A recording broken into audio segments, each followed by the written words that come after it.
رب اشرح لی صدری ویسر لی امری واحلل عقدۃ من لسانی یفقہوا قولی۔ ہم سورہ مریم کی 36 آیات پڑھ چکے تھے،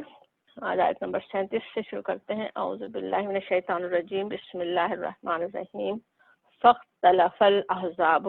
فاختلف اختلاف کیا، الاحزاب احزاب جو ہے حزب کی جمع، حزب کے معنی ہوتے ہیں ایک گروہ، فرقہ۔ الاحزاب فرقوں نے یا گروہوں نے، من بینہم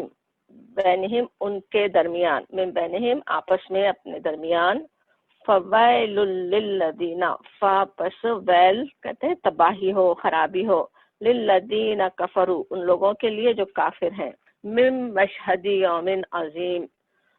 مشہد یوم عظیم میں، یعنی مشہد حاضری کا دن حاضر ہوں گے، یوم عظیم بڑے دن، عظیم دن میں، یعنی قیامت کے دن کی بات ہو رہی ہے کہ وہ اس دن حاضر ہوں گے، اس دن ان کے لیے خرابی ہے۔ رمضان اور عید بریک سے پہلے ہم جو آیات پڑھ رہے تھے، اب اس آیت کو سمجھنے کے لیے، سورہ مریم کی آیت نمبر 37 کو سمجھنے کے لیے تھوڑا سا یاد کر لیں کہ کیا بات چل رہی تھی۔ سورہ مریم یاد ہوگا مکے کے اس دور میں نازل ہونے والی صورت ہے جب مخالفت شدت اختیار کر چکی تھی، بہت مخالفت کفار کی طرف سے ہو رہی تھی، اور مسلمانوں نے نبی صلی اللہ علیہ وسلم کی ہدایت پر حبشہ کی طرف ہجرت کی، یعنی رہنا ناممکن ہو گیا تھا جب مکے میں کچھ لوگوں کے لیے، اور حبشہ جہاں پہ ایک منصف عیسائی بادشاہ نجاشی کی حکومت تھی، تو اس موقع کے لحاظ سے وہ عیسائیوں کی طرف ہجرت کر کے جا رہے تھے نا مسلمان، اس لحاظ سے ہم دیکھیں تو یہ صورت میں جو عیسیٰ علیہ السلام کی جو پیدائش کا واقعہ ہم نے ابھی پڑھا تھا پچھلی دفعہ، تو اس کی ایک خاص اہمیت ہے نا، پوری کیا مسلمانوں کا کیا عقیدہ ہے عیسیٰ علیہ السلام کے بارے میں وہ واضح ہو گیا۔ اب اس صورت کے شروع سے ہم جو دیکھ رہے تھے، حضرت یحییٰ علیہ السلام کی پیدائش کے ذکر سے بات شروع ہوئی تھی، لیکن وہ اصل میں عیسیٰ علیہ السلام کی جو معجزانہ پیدائش ہے اس کی تمہید کے طور پہ حضرت یحییٰ علیہ السلام کا تذکرہ آتا ہے کہ اسی طرح کے تقریباً ویسے ہی معجزے سے حضرت یحییٰ بھی پیدا ہوئے تھے، اور پھر حضرت مریم کے امتحان کا تذکرہ تھا کہ کس طرح انہیں بغیر باپ کے اولاد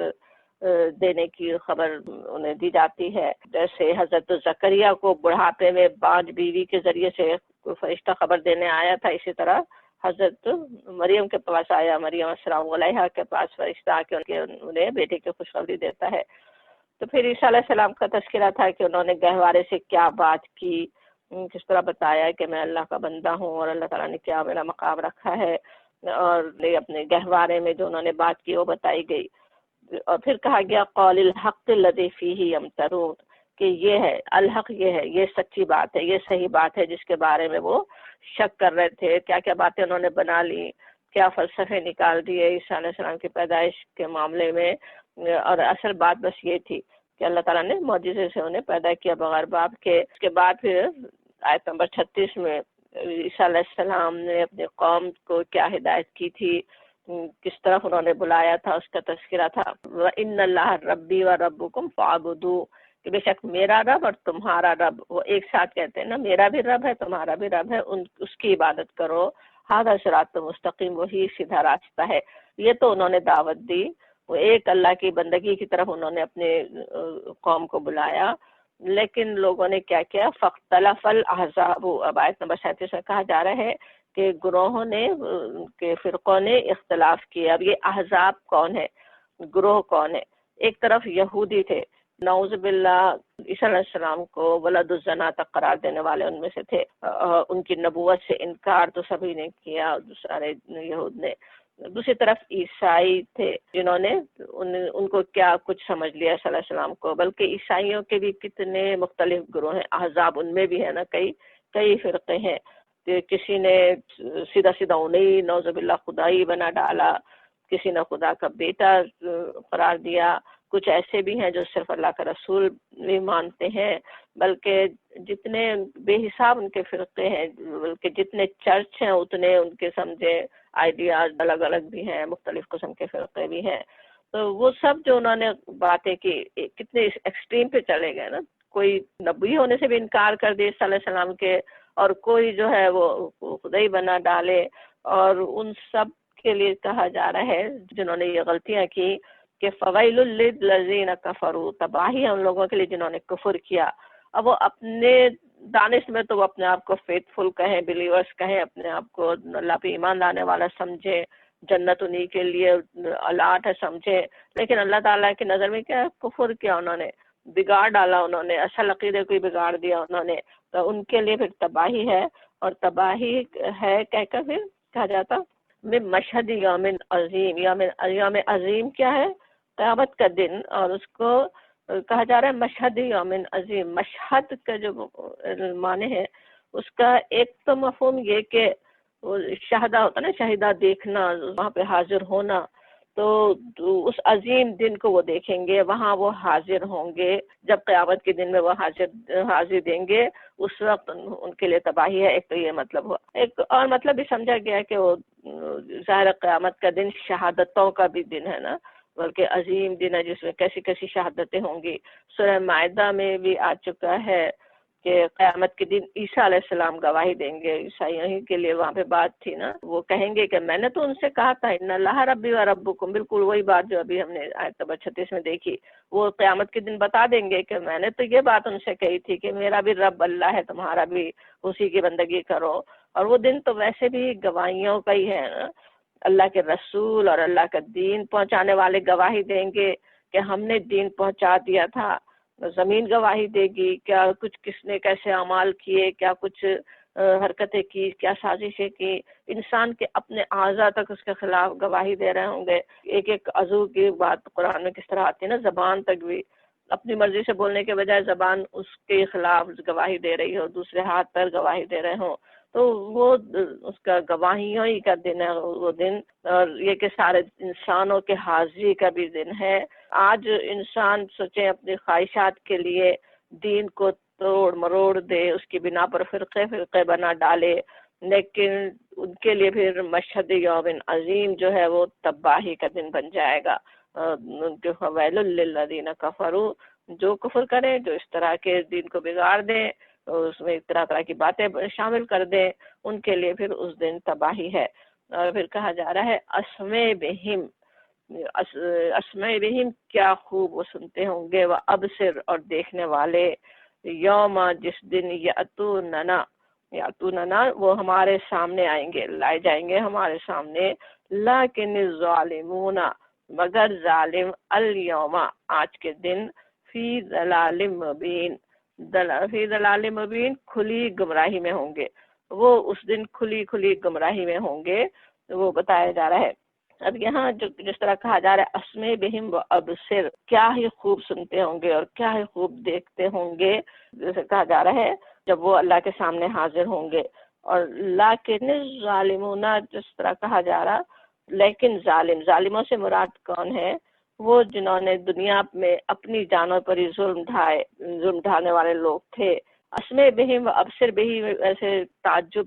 سے کہنے کا انداز ہوتا ہے عربی میں نا، کہ اب اس وقت تو انہیں خوب سنائی اور سجھائی دے رہا ہوگا، ساری باتیں انہیں سن رہے اور دیکھ رہے ہوں گے. دنیا میں تو آنکھیں بند کی ہوئی تھی، دنیا میں تو اپنے کان بند کیے ہوئے تھے حق بات سننے اور سمجھنے کے لیے، اس کو وہ کچھ سمجھ میں نہیں آ رہی تھی. اور جب اس مشہد یوم عظیم میں پہنچیں گے، کانوں کے پردے بھی کھل جائیں گے، آنکھوں کی پٹیاں اتر جائیں گی، اور اس وقت ایسا لگے گا کہ ان سے زیادہ کوئی جیسے سننے اور دیکھنے والا نہیں. لیکن اب وہاں پہ کچھ فائدہ نہیں ہے نا، اس وقت سننے اور سمجھنے کا، دیکھنے کا، سوائے حسرت دینے کے اور کوئی فائدہ نہیں ہونا ہے. یہ جو بات بار بار آتی ہے کہ سننے اور دیکھنے کی بات، یہی صلاحیتیں اللہ تعالیٰ نے کتنی بہترین ہمیں اس دنیا میں دی نا. ہمارا یہ جسم، ہمارے اعضاء، ہماری صلاحیتیں، ذرا سوچیں اللہ تعالیٰ کی کیسی عظیم نعمتیں ہیں نا، عظیم عظیم نعمتیں ہیں. ایک آنکھ سے ایک چیز دیکھنے کے لیے، اس کے صحیح صحیح کام کرنے کے لیے کیسی، جیسے کہنا چاہیے کمپلیکیٹڈ مشینری اللہ تعالیٰ نے لگائی ہوئی ہے نا. کتنے فائبر، کتنے سیلز، ہر سیکنڈ پہ کیا کیا کام ہمارے لیے کر رہے ہیں. کان کا بھی سوچیں، سننے کے لیے کیا کچھ، کس طرح سے چھوٹی چھوٹی سی چیزیں کیا کیا کام ہمارے اندر کر رہی ہیں. جنہوں نے بایولوجی پڑھی ہے وہ جانتے بھی ہوں گے، اور ہم سب کو بھی سرچ کر کے اسے دیکھنا بھی چاہیے کہ ہمارے جسم میں یہ جو آنکھ اور کان، ہمارا دماغ، یہ سب کس طرح کام کرتا ہے نا، تاکہ اللہ کی عظیم نعمتوں کا ہم صحیح شکر بھی ادا کر سکیں نا۔ اور پھر سوچیں اگر ان ساری صلاحیتوں سے، اتنی عظیم صلاحیتیں اللہ نے دی ہوں اور ان سے انسان وہ کام ہی نہیں لیتا جو اللہ تعالیٰ ہم سے کروانا چاہتا ہے، اس کے ذریعے سے اپنے خالق، اپنے رب کو ہی نہیں پہچانتا، تو پھر وہ ظلم ہی ہے نا۔ اسی لیے کہا جاتا ہے لیکن ظالم ہونا، کہ وہ اس دن ظالم جو ہے وہ اس کی کھلی گمراہی میں ہوں گے، کھلی گمراہی میں ہے، یہاں کھلی گمراہی میں ہے، اپنی جانوں پہ ظلم ڈھانے والے۔ آنکھ، کان، اللہ نے اتنی بڑی نعمتیں دی ہوئی تھی، اتنی عقل، سمجھ، شعور سب دیا تھا، لیکن اس کے باوجود خود ہی اندھیرے میں ٹھوکریں کھا رہے تھے۔ وہاں جا کے سب دیکھ رہے ہوگے، وہاں پہ پچھتاؤ گے۔ اسی لیے کہا جاتا آگے سورہ مریم ہم پڑھ رہے ہیں آیت نمبر 39 میں، وَأَنذِرْهُمْ، اور خبردار کر دو ان کو۔ نظرہ کیا ہوتا ہے؟ خبردار کرنا، ڈرانا۔ وَأَنذِرْهُمْ، خبردار کرو انہیں، یوم الحسرتی، حسرت کے دن سے، اذ جب، قضی الامر، فیصلہ کر دیا جائے گا کام کا، وہم، اور وہ، فی غفلت، اور وہ غفلت میں ہے، وہم لا یؤمنون، اور وہ ایمان نہیں لاتے۔ اب یوم الحسرت یہاں پہ اسی کو کہا جا رہا نا، قیامت کا دن، کیسی حسرت کا وہ دن ہوگا، مشہد یوم نظیم ہے۔ اس دن جب آنکھیں سب کھل جائیں، اور لیکن اس وقت راستہ بند ہے، اب آگے کوئی اصلاح اپنی نہیں کر سکتا انسان، کوئی کوشش نہیں کر سکتا، ایک استغفار تک کہنے کا اس وقت فائدہ نہیں ہے۔ اب وہ جو غفلت میں پڑے ہوئے تھے، یہاں جو ایمان نہیں لا رہے تھے، وہ کیسی حسرت سے کہیں گے نا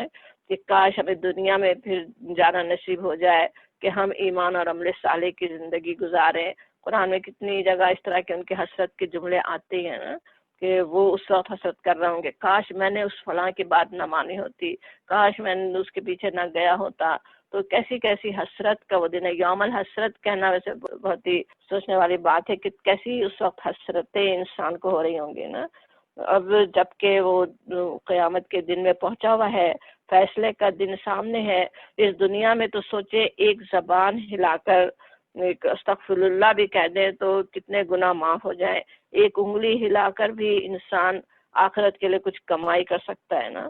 اور یہ قیمتی لمحے، یہ مہلت جو یہاں ملی ہوئی ہے، یہ پریشس ٹائم، سوچے کیسے بھاگا جا رہا ہے۔ وہ اگر غفلت میں گزر گیا تو ان کاموں میں گزر گیا جو وہاں کام آنے والے نہیں ہیں، تو ظاہر ہے کیسا وہ حسرت کا دن ہوگا نا۔ دنیا میں جو غلط چوائسز اس نے کر لیے، غلط ترجیحات اس کی تھیں، پرائرٹیز جو غلط تھیں، بالکل میسڈ اپ پرائرٹیز ہوتی ہیں نا کتنے انسانوں کی، بالکل جو اس کے لیے فائدے کا کام نہیں ہے، اس میں اتنی محنت، اس میں اتنا وقت، اتنی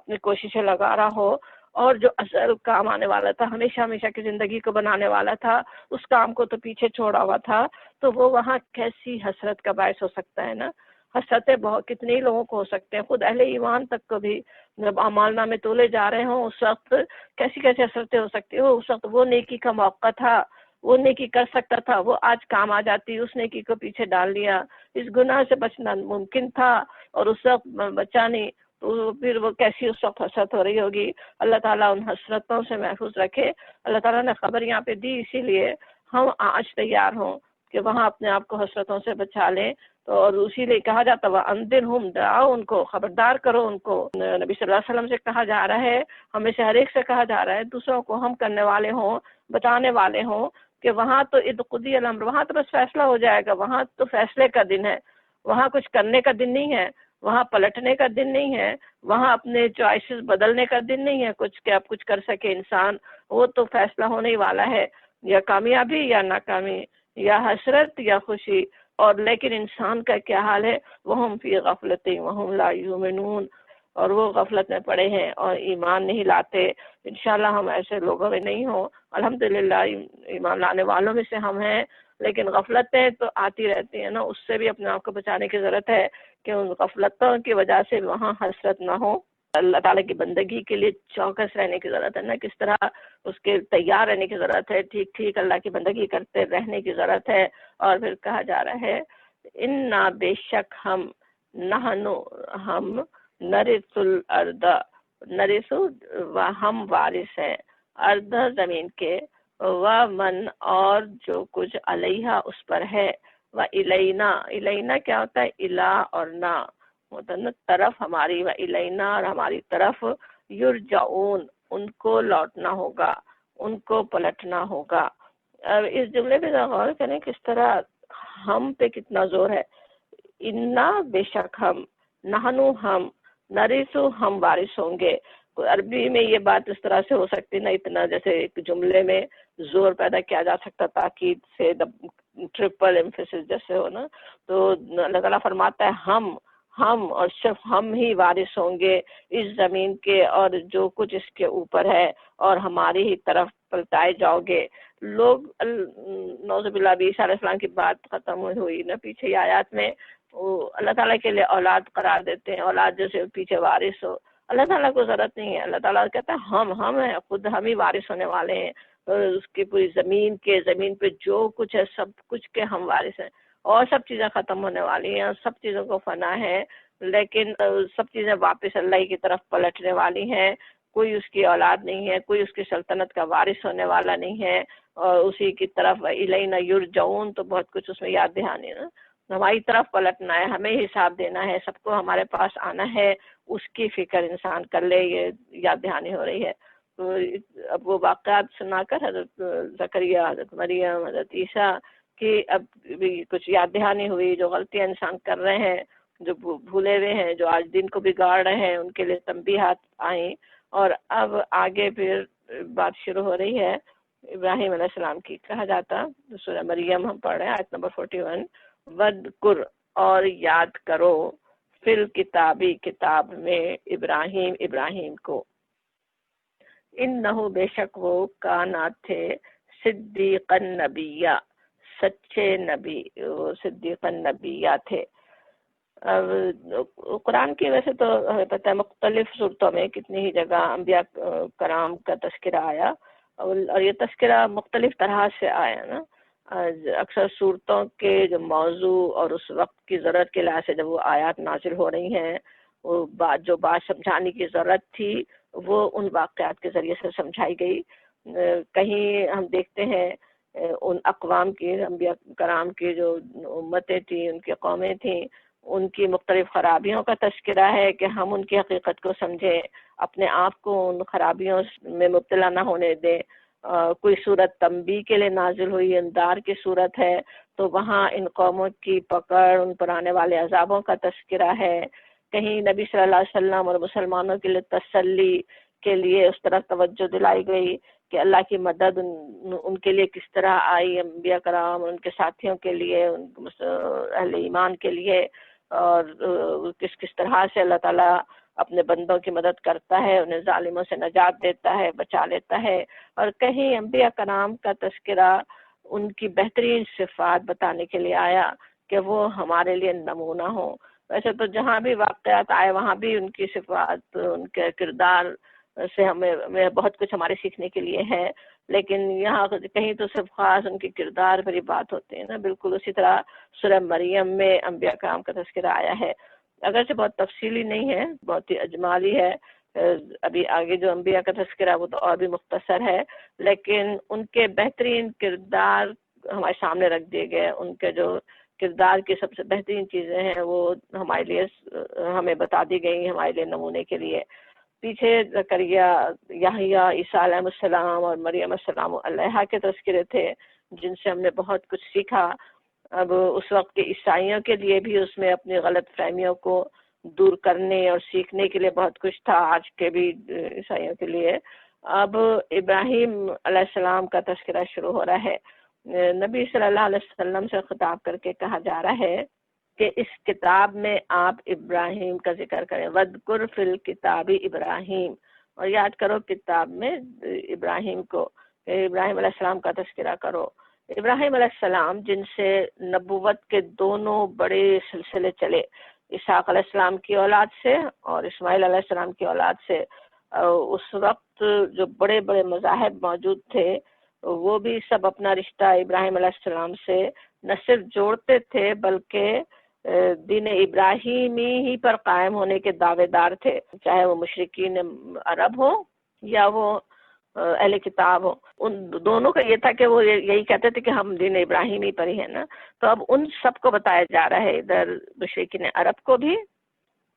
اور ادھر اہل کتاب کو بھی، کہ ابراہیم علیہ السلام کا کیا عقیدہ تھا، ان کی دعوت، ان کی تعلیم کیا تھی، اور اس کی روشنی میں پھر کہ اہل کتاب بھی اور مشرکین عرب بھی اپنے آپ کو دیکھ لیں کہ وہ کیسی غلطی پر ہیں، اور ہم بھی دیکھ لیں کہ یہ تذکرہ ہمیں کیا کچھ سکھا رہا ہے. ابراہیم علیہ السلام کا تعارف یہاں پہ کروایا گیا سب سے پہلے، انہ کان صدیقا نبیہ، کہ وہ تھے صدیق النبیہ. صدیق کا جو لفظ ہے وہ صدق سے ہے، صادق کے معنی سچ بولنے والا، اور صدیق جو ہے مبالغے کا صیغہ ہے. صدیق کہنا کیا ہے، صدیق کا کیا مفہوم ہے، جیسے دل کا سچا ہونا، دل اور زبان سے سچ بولنے والا، عقیدہ سچا ہو، عمل میں بھی سچا ہو، جو بات زبان سے کہہ رہا ہے عمل اس کے مطابق ہو، گویا سراپا سچائی ہے نا جو جس کو صدیق کہا جائے. دنیا کی سب سے بڑی سچائی کیا ہے؟ اللہ کو ایک الہ ماننا، وہ ہے نا الحق ہے، وہ اللہ کے ساتھ کسی کو شریک کرنا سب سے بڑا جھوٹ ہے. ایک حدیث کا ویسے حوالہ نہیں ہے لیکن حدیث ہے سامنے، جس میں رسول اکرم صلی اللہ علیہ وسلم نے فرمایا کہ بندہ صدق اختیار کرتا ہے اور اس راہ میں قدم بڑھاتا رہتا ہے حتیٰ کہ اس کا نام صدیق کی حیثیت سے لکھ لیا جاتا ہے. سچ بولتا رہے، سچائی میں آگے بڑھے، عمل سچا کرے اور آگے آگے بڑھتا رہے یہاں تک کہ صدیقیت تک پہنچ سکتا ہے، صدیق بن سکتا ہے. صدیق ایسے ایک خاص ٹرم بھی ہے نا اس کے، ایک مقام جو سمجھا گیا کہ صدیق کا مقام، کہ وہاں تک انسان پہنچ جائے. جیسے حضرت ابوبکر رضی اللہ عنہ کے لیے آتا ہے، ان کو صدیق اکبر کا خطاب دیا گیا. حضرت مریم کو بھی قرآن میں صدیقہ کہا گیا. امام راغب اصفہانی کا کہنا ہے کہ صدیق وہ ہے جس کا قدم کبھی نہ ڈگمگائے. امام راغب اصفہانی وہ ہیں جنہوں نے یہ قرآن کے الفاظ کی بہت بڑی ڈکشنری لکھی. انہوں نے صدیق کی ڈیفینیشن دی کہ وہ جس کا قدم نہیں ڈگمگائے، یعنی ہمیشہ سچ پہ قائم رہے. ایسا نہیں کہ آج ایک بات کو سچ سمجھ رہا ہے، ایک بات سچ کہہ رہا ہے، کل اس سے ہٹ جائے، کل اس سے بھول جائے، کل اس میں کمپرومائز کر لے، وہ کبھی اس کا قدم نہیں ڈگمگاتا. ایک اور مفسر ہیں شیخ اسماعیل بروسوی، انہوں نے اپنی تفسیر روح البیان میں لکھا کہ صدق کا کم سے کم درجہ یہ ہے کہ ظاہر و باطن یکساں ہو. تو اندر جو دل میں ہے وہ زبان پہ ہو. دل میں ایک چیز اور زبان سے ایک ہے تو ظاہر وہ صدق نہیں ہے. اور صدیق وہ ہے جس کے اقوال و افعال اور احوال سب صدق کے معیار پہ پورے اترتے ہوں. ہر چیز بالکل صحیح کرنے والا ہو، کوئی جھوٹ کا شائبہ نہیں ہو. جیسا دل میں سمجھتا ہے وہی زبان پہ، وہی عمل میں اس کے ہے، تو وہ اصل میں صدیق ہے. اب یوں تو ہر نبی اور رسول لازماً صدیق بھی ہوتا ہی ہے نا، کیونکہ نبوت کا درجہ جو ہے اس اوپر کا درجہ ہے نا صدیقیت سے، انہیں تو لازماً صدیق ہونا ہی ہے. وہ اللہ کے رسول، اللہ کے نبی تو اپنے ہر معاملے میں سچے ہی ہیں، سچائی کا پرچار کرنے والے. لیکن یہاں ابراہیم علیہ السلام کی تعریف اس لفظ سے آ رہی ہے، وہ جنہوں نے دنیا کی سب سے بڑی سچائی کا اعلان کرنے کے لیے، جس حق کو انہوں نے حق مان لیا تھا، اس کا پرچار کرنے کے لیے آگ میں جانا تک قبول کر لیا، لیکن اس سچ پر قائم ہی رہے. گھر بار، وطن، ماں باپ، سارے رشتہ داروں کو چھوڑنا قبول کیا، لیکن اس سچ میں ذرا سا بھی جھوٹ ملانے کا یا کوئی کمپرومائز کرنا اس کے لیے وہ تیار نہیں ہوئے. اللہ کی بندگی اور اطاعت کا اقرار کیا تو اس پر اس طرح قائم رہے کہ بیوی اور اپنے بڑھاپے کی اکلوتی اولاد کو صحرا میں چھوڑانا گوارا کر لیا. اللہ تعالیٰ کی طرف سے اشارہ ہو، حکم ہو، کچھ سوچا بھی نہیں ایک لمحے کے لیے بھی کہ یہ کیسے ہو سکتا ہے. وہ چھوڑا ہے جا کے دور کہیں صحرا میں اکیلے ماں بیٹے کو، خواب میں صرف اشارہ ملنے پر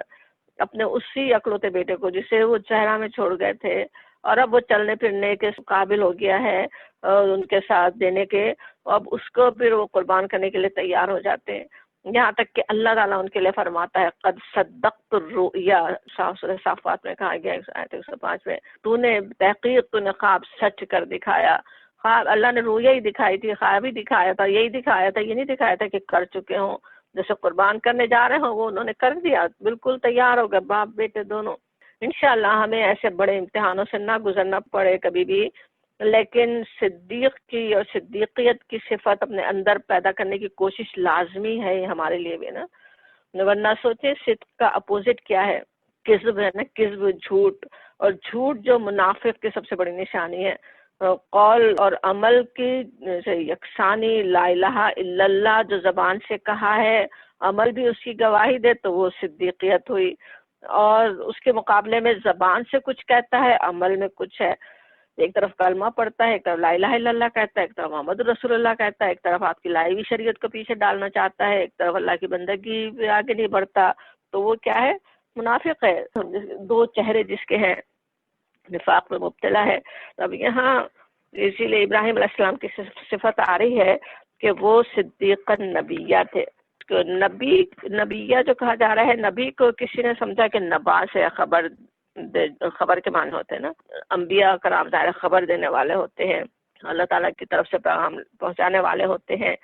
کسی نے اس کو نبو سے بھی سمجھا جس کے معنی رفعت اور بلندی کے ہیں، تو اس سے یعنی نبی کے معنی ہوئے کہ وہ بلند مرتبہ اور عالی مقام، تو دونوں لحاظ سے یہاں پہ صدیق النبیہ آ رہا ہے کہ ان کا مقام بتانے کے لیے کہ وہ کیسے اللہ تعالیٰ کے پاس بلند مرتبہ رکھنے والے تھے اور صدیق تھے۔ ایک ایک عمل سے اپنا سچ کر دکھایا انہوں نے، جو کچھ کہا تھا اس کو۔ اور پھر کہا جا رہا ہے آیت نمبر 42 سورہ مریم کی، اذ جب قالا کہا لأبیہ اپنے باپ سے، جب انہوں نے اپنے باپ سے کہا یا ابتی اے میرے باپ، اے میرے والد، یا سے بھی سمجھے اب اپنی زبان میں کہہ رہے ہوں میرے ابو، میرے بابا، لما کیوں، تعبدو آپ عبادت کرتے ہیں، آپ پوچھتے ہیں، ما لا یسمعو جو نہیں سنتی، جو نہ سنے، ولا اور نہ یبصرو دیکھیں، ولا اور نہ یغنی کام آئے، کا شیء آپ کے کچھ بھی، جو آپ کے کچھ بھی کام نہ آئے، آپ کیوں ان کی عبادت کرتے ہیں؟ یا ابتی کہہ کے وہ یہاں پہ پکارے، جب اب ایک وقت کا تذکرہ ہو رہا ہے، ابراہیم علیہ السلام نے کس طرح اپنے والد سے بات کی، اپنے والد کو حق پہنچانے کی، حق سمجھانے کی جب انہوں نے کوشش کی، تو اپنے والد کو کس طرح سے خطاب انہوں نے کیا، یا ابتی۔ یا ابتی کا جو لفظ ہے عربی لغت کے لحاظ سے بہت ہی تعظیم اور محبت کا خطاب ہے۔ پیچھے سورہ یوسف میں بھی ہم نے دیکھا تھا، یوسف علیہ السلام بھی اپنے والد کو اسی طرح خطاب کرتے ہیں نا، یا ابتی کہہ کے۔ اب ابراہیم علیہ السلام اپنے والد سے جو یہاں بات کر رہے ہیں، اس میں ہمارے لیے بہت کچھ سیکھنے کے لیے ہے۔ ان کے والد سوچے کہ انتہائی غلط کام کر رہے ہیں، شرک میں مبتلا ہیں، اور ابراہیم علیہ السلام کی پوری گفتگو ہم دیکھیں گے، اس سے اندازہ ہوتا ہے کہ وہ اپنے والد سے بہت ہی محبت کرتے ہیں، احترام کرتے ہیں، لیکن یہ محبت اور احترام انہیں ان کے غلط کام پر ٹوکنے سے باز نہیں رکھتا۔ ایسا نہیں ہے کہ محبت میں باپ کی غلط چیز کو بھی وہ بس صحیح سمجھ لیں یا ان کی غلطیوں میں ان کا ساتھ دیں، وہ یہ نہیں کرتے، بلکہ اصلاح کی کوشش کرتے ہیں، اسے بتانا چاہتے ہیں کہ وہ کیسا غلط کام ہے۔ نہ وہ آنکھیں بند کر کے باپ کے طریقے پر چلنے والے ہیں، اس میں ہی سوچیں مشرکین مکہ کے لیے اور ہر زمانے کے غلط کاروں کی طرح جو سب سے بڑی دلیل ہوتی نا مشرکین مکہ کے پاس بھی تھی، اور ہر زمانے میں جو اپنی بگڑے ہوئے دین پہ چلتے رہنا چاہ رہے ہوں، ان کے پاس کیا دلیل ہوتی ہے کہ ہمارے باپ دادا کے وقت سے ہوتا آیا ہے، وہ ہم کیسے چھوڑ سکتے ہیں، یا تو انہیں کیسے برا کہہ سکتے ہو، بڑے جیسے ایموشنل ڈائلاگ کہہ کے ایک دوسرے کو تیار کر رہے ہوں کہ یہ تو ماں باپ کی بات ہے، ان کو کیسے چھوڑا جا سکتا۔ تو یہاں ابراہیم علیہ السلام کا اسوہ ہمارے سامنے آتا ہے کہ وہ خود آگے بڑھ کر اپنے باپ کو شرک سے روکنے والے تھے۔ اور اس میں کیسی مناسبت بھی ہے نا، ابراہیم علیہ السلام جن کی اولاد ہونے کا، جن کی مذہب پہ چلنے کا دعویٰ کر رہے تھے مشرکین مکہ، انہیں بتایا جا رہا ہے کہ ان کا اپنا تو یہ طریقہ تھا، ان کا اپنا تو یہ اسوہ تھا، انہوں نے تو اپنے باپ تک کو بھی شرک سے روکا ان کے پیچھے جانے کے بجائے۔ دوسری بات نظر آتی ہے کہ کتنے انتہائی احترام سے بات کرتے ہیں نا، باپ اتنا غلط کام کر رہا ہے لیکن اس کی وجہ سے ایسا نہیں ہے کہ ابراہیم علیہ السلام اسے کچھ برا بھلا کہے، اسے پٹ ڈاؤن کریں، سخت لہجے میں بات کرنا تو دور کی بات ہے، وہ انتہائی پیار اور محبت اور احترام کے ساتھ بات کرتے ہیں نا، والدین یا اپنے بڑوں سے، بلکہ جو بھی احترام کے رشتے ہوں ان سے کیسے بات کرنا چاہیے، ان کی غلطیوں پر انہیں ٹوکنے کا کیا ادب ہے، وہ بھی یہاں ہمیں سمجھ میں آتا ہے کہ کس طرح سے بات ہونا. اور پھر اپنی دلیل جو ہے وہ سوال کے انداز میں اس کے سامنے رکھتے ہیں کہ وہ خود سوچنے پر مجبور ہو کہ وہ کیا کر رہا ہے. کہتے ہیں لما تعبدو، کہ آپ کیوں عبادت کرتے ہیں، جیسے جاننا چاہ رہے ہیں وہ خود بتائے، اپنے بیٹے کو بتائے کہ وہ کیوں کر رہا ہے عبادت. نا کہ لا یسمع ولا یبصر، جو نہ سنتی ہے نہ دیکھتی ہیں اور نہ آپ کو کوئی کام بنا سکتی ہیں. سوچیں جو اپنے ہاتھوں سے خود بت بنا رہا تھا وہ اچھی طرح جانتا تھا کہ وہ بت نہ سنتے ہیں نہ دیکھتے ہیں نہ کچھ کام کر سکتے ہیں. بغیر خود سوچے سمجھے، بغیر ان کی عبادت کر کے یہ کیا فائدہ اسے حاصل ہوگا، ان سے دعائیں کر کے کون سا کام بنے گا، وہ ذرا سوچ لینا. کچھ ذہن میں اس کے آئے، ان کے سوال کے جواب میں کچھ سمجھ لے بات کو، سمجھے کہ کیا جیسے حماقت کر رہا ہے. نا مٹی کا بت ہے، خود اپنے ہاتھ سے بنایا ہے، پتہ ہے اسے کان ہے نہ آنکھ ہے نہ کچھ ہے، اور اس کی بندگی پہ اڑا ہوا ہے، اس کی بندگی کرنا چاہتا ہے. اب یہ بات سمجھائی وہ سمجھ میں آ جائے، خود سوچے. پھر کہتے ہیں یا ابتی، والد صاحب میرے ابا، انی بے شک میں، قد جاءنی، قد تحقیق امفیسس کے لیے آتا نا، قد کہ ایسا ضرور ایسا ہے، جاءنی میرے پاس آیا ہے، من العلم، العلم سے میرے پاس آیا ہے، معلم جو نہیں یہ اتکا آیا آپ کے پاس، فتبعنی بس اتباع کرے میرا، اہدکا میں رہنمائی کرتا ہوں، میں بتاتا ہوں، صراط سویہ راستہ سیدھا، میں سیدھا راستہ آپ کو دکھاتا ہوں. اب یہاں پھر دوبارہ اسی طرح کا خطاب، بار بار یا ابتی کہنے میں ایک تو محبت کا بھی اظہار ہو رہا ہے، اور جیسے لجاجت بھی نظر آتی ہے نا، کسی کو بہت ہی جیسے درخواست کر رہا ہو نا محبت سے. سوچیں جیسے آپ اپنی امی سے کہہ رہی ہو آپ کو یہ دوا ضرور لینا ہے امی، آپ بیمار ہو جائیں گے امی، آپ ضرور میری بات مان لیں امی. تو کیسی جیسے پلی کرنا کہتے ہیں نا انگلش میں، لجاجت اور درخواست بار بار، تو اس طرح کا وہ انداز ان کا نظر آ رہا ہے نا. اور پھر بتا رہے ہیں کہ وہ میں خود سے نہیں کہہ رہا ہوں بلکہ میرے پاس علم آیا ہے. بتاتے ہیں اللہ کا پیغام میرے پاس آیا، میرے پاس العلم ہے، جو اصل بات ہے، ایک آتھینٹک نالج ہے، اس سے بات کر رہا ہوں میں، وہ بتا رہا ہوں اور آپ کو رہنمائی کر سکتا ہوں، بتا سکتا ہوں کیا چیز صحیح ہے. صراط سویہ کہنا کیسا ہے، سیدھا راستہ، براہ راست اللہ تک پہنچانے والا، بندے کو بغیر کسی واسطے کے ڈائریکٹ اپنے رب سے جوڑنے والا. اس صراط سویہ میں آپ کو دکھانا چاہ رہا ہوں، وہ میں آپ کو دکھاتا ہوں. پھر یا ابتی بھی اسی طرح سے، وہی لجاجت، وہی عاجزی، اسی طرح پیار سے. پھر باپ کو خطاب، یا ابتی لا تعبد الشیطان، نہیں پرستش کیجیے، نہیں عبادت کیجیے شیطان کی. ان الشیطان، بے شک شیطان، کانا ہے، للرحمن عصیا، ہے الرحمن کا نافرمان، الرحمن کا نافرمانی کرنے والا ہے. اب وہ پھر جیسے درخواست وہ کر رہے ہیں کہ شیطان کی آپ بندگی نہیں کریں، شیطان جو ہے رحمان کا دشمن ہے. اب شرک جو ہوتا ہر زمانے کے جو مشرکین جب بھی رہے ہوں، وہ شرک خود اصل میں تو کچھ دین نہیں ہے نا. اصل دین میں جو بگاڑ آ جاتے ہیں، بگڑی ہوئی شکل ہوتی ہے نا، جو جب لوگ شرک پہ چل رہا ہوتے. دین ابراہیمی کی بگڑی ہوئی شکل ہی تھی جو مشرکین عرب کا مذہب بنا ہوا تھا. اسی طرح ان کا بھی ہوگا نا، ابراہیم علیہ السلام کے باپ کا بھی وہ پہلے سے دین کا پتہ تو تھا. حضرت آدم، حضرت نوح علیہ السلام کے وقت سے وہ سچا دین کی دعوت سب کے پاس پہنچی ہوئی تھی. تو یہاں پہ جس طرح وہ بات کر رہے ہیں، سمجھ میں آتا ہے کہ ان کا باپ واقف ہے، شیطان کو بھی جانتا ہے، اس کو پتہ ہے، اور یہ کہ الرحمن بھی پتہ ہے کون ہے، اللہ تعالیٰ رحمت کرنے والا ہے. اب یہاں پہ وہ کہہ رہے ہیں لا تعبدی شیطان، نہیں بندگی کرو شیطان کی. اگرچہ ان کا باپ بتوں کی بندگی کرتا تھا نا، شیطان کی بندگی کا، شیطان کی عبادت کا کہنے والے دنیا میں بہت ہی کم رہے ہیں. اب شاید نہ زیادہ تر تو کوئی دین، کوئی سچا دین سمجھ کر ہی چل رہے ہیں، اور اصل میں شیطان کی بندگی ہو رہی ہوتی ہے نا. شیطان اصل میں کیا ہے، ابلیس ہی تھا نا جس نے عزم کیا تھا کہ وہ اولاد آدم کو صراط مستقیم سے بھٹکائے گا، انہیں شرک میں مبتلا کر کے چھوڑے گا. اب جو بھی شرک میں مبتلا ہوتا ہے یا اللہ تعالیٰ کی کھلی نافرمانی کرتا ہے، وہ اصل میں تو شیطان کی بندگی ہی کر رہا ہے نا. چاہے وہ خود سمجھے نہ یا سمجھے، زبان سے شیطان پہ لعنت بھی بھیج سکتا ہے، برا بھلا بھی شیطان کو کہہ رہا ہو، لیکن اگر کام شیطان کی مرضی کا کر رہا ہے، سوچے زبان سے اعوذ باللہ من الشیطان الرجیم کہہ رہے ہوں اور اس کے بعد سارا وہ کام کر رہے ہوں جو اللہ کی نافرمانی کا ہے، تو کیا ہے وہ شیطان کی بندگی ہو رہی ہے نا۔ اس طرح سے یہاں پہ وہ کہتے ہیں کہ اس کی بندگی نہ کریں۔ ان الشیطان کان للرحمن عصیا، عصیا کا جو لفظ ہے عاصی کہتے ہیں نافرمان، بات نہیں ماننے والا، اور عصیا اس سے مبالغے کا صیغہ ہے، بڑا نافرمان، بہت ہی بڑا نافرمان۔ شیطان جو ہے وہ الرحمن کا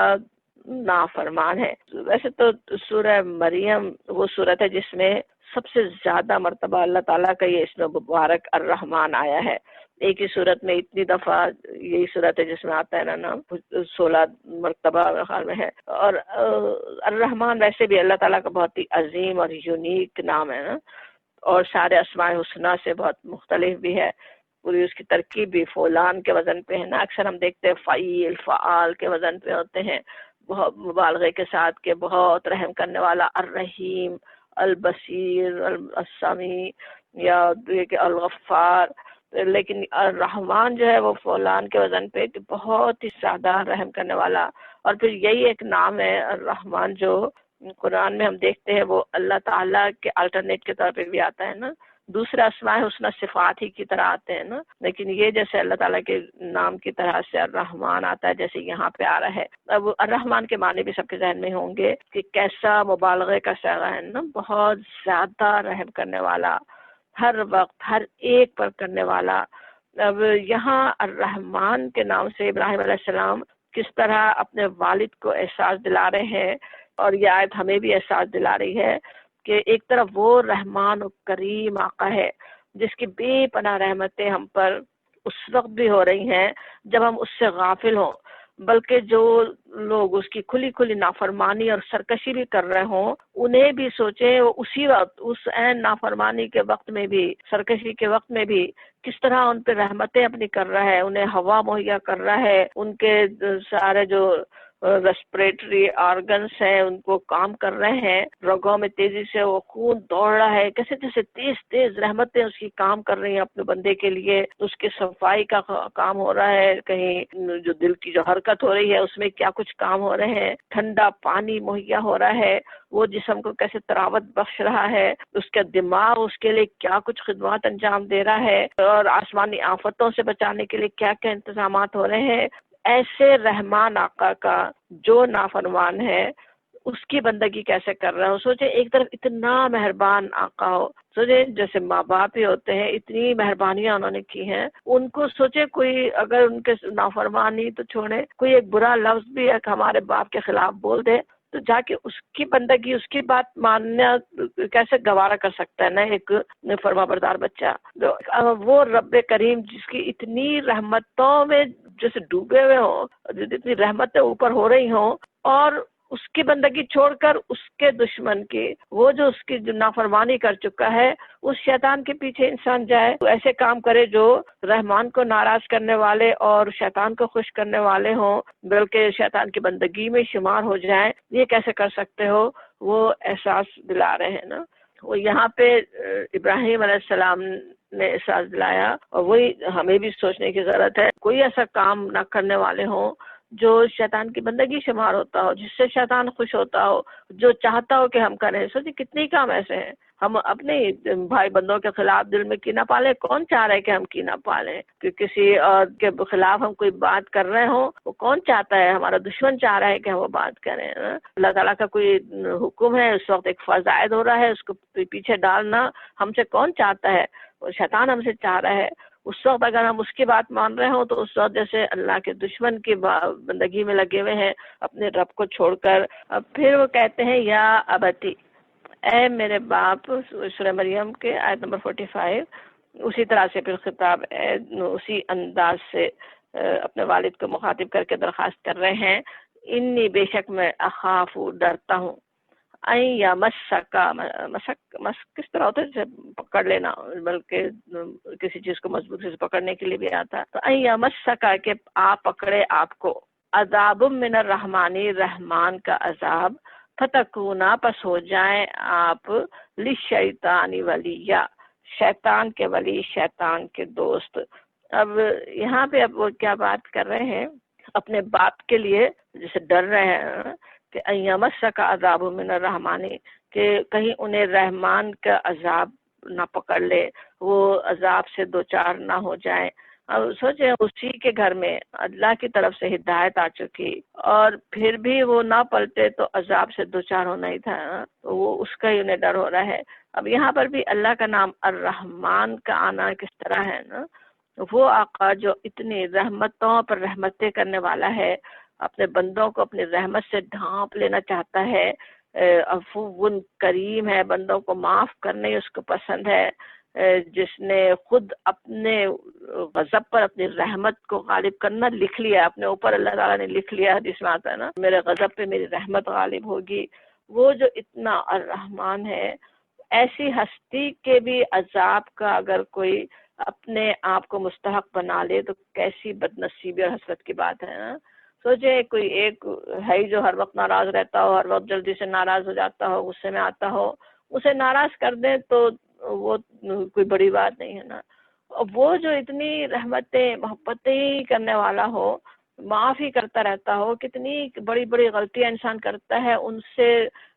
چشم پوشی کر لیتا ہے، ان کو معاف کر دیتا ہے، اتنے رحیم آقا، ایسے رحمان الرحیم آقا کے بھی انسان کہیں اپنے آپ کو اگر اس کے عذاب میں مبتلا کر لے تو کیسی بات ہے نا، اس پہ جیسے احساس دلا رہے ہیں۔ اور پھر ابراہیم علیہ السلام کہتے ہیں فتکون للشیطان ولیہ، اور آپ ہو جائیں گے شیطان کے ولی۔ یہ بات کہنا بڑا معنی خیز ہے نا، بہت ہی اس میں کافی مفہوم ہے۔ ایک تو مفہوم یہ کہ دنیا میں جو شیطان کے چنگل میں پھنسا رہا